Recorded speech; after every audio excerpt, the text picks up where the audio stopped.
kan saanii jedha mata dureen walaloo koo kan jalqabarratti argamu. Walaloo kana yeroon isinii qopheessu ani komeediyaan Buzeeks Bohaarsaati. Sagalee qindeessuudhaan akkasumas idiitii gochuudhaan kan wajjin jiru immoo Ukaash Ahmad yookaan Okosh Stuudiooti. Dhaggeeffannaa gaarii isiniif haa ta'u.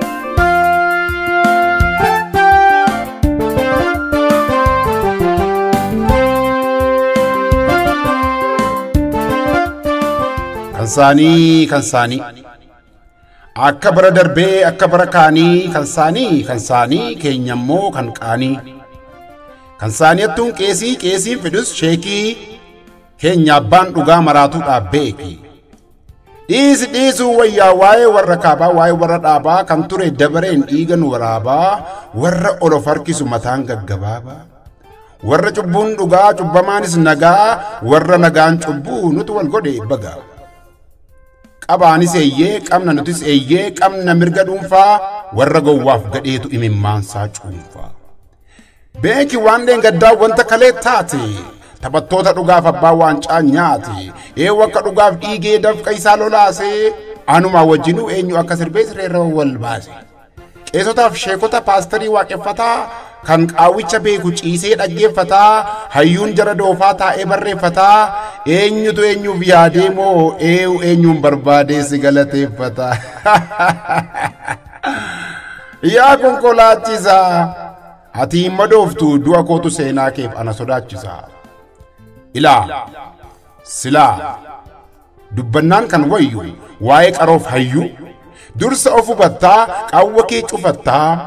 Yoo qaawwi kee didee sumatti of shide of tasgabbeessitaa keen of jabeessitaa jennee turre silaa keenya ormaa filaa walitti biqilaa.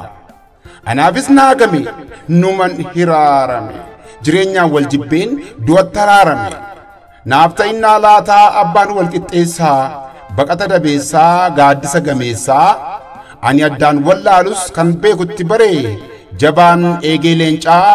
Jibbaam adda saree.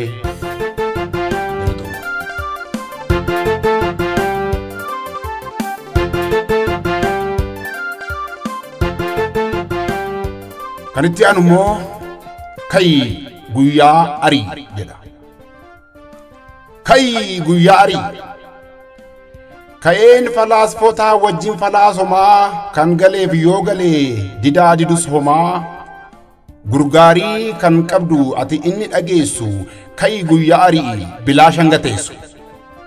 Faana ishee dhayiitii fiiksisii argansi guyyaan sin dabarsin arii dabarsi.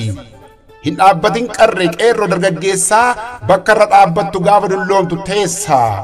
Beekaan sammuuf humnaan guyyoota ari'a taa'ees osoo ari'uu ciisees osoo ari'uu dhiheessa bari'a. Atis hin taa'inii kayi guyyaa arii dammaqii dafiiti. Yoo ofitti dhiboofte guyyaanuu guyyaa ishee oliif gadsi ariiti.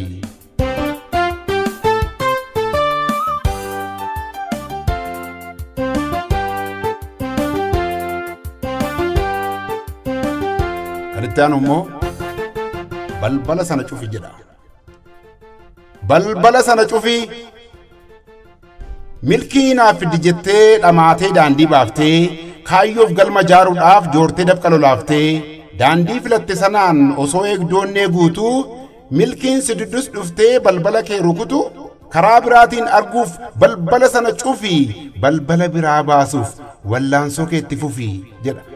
Galatoomaa kan itti aanu immoo walaloo wadalli harree tokko ofii isaatiif gaabbiidhaan jireenya isaatiif walaleesse tokko toora feesbuuk irraa kan argadhe.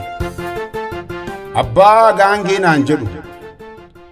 Abbaa gaangee naan jedhu ilmoon kiyya bukkuuruu qorannatti fe'anii xaafiis anaan gurguruu daakuu manatti galcheen kanan siphadhu daaraa abbaa gaangee ta'uu koo yeroon yaadadhuun aaraa. Dadhabeera jedheetoo dubbadheen beeku badaa natu kabaja dhabee dugdatti baatee madaa. Hamma yoomii garboomeen ormaaf dugdatti baadhaa alagaaf callaa galchee maaliifan girdii nyaadhaa. Baraan rakkina faarsee maa fayyaadhaan of goolaa. Akkuma fardaaf gaangoon lafa misirroo oolaa jedha. Galatooma.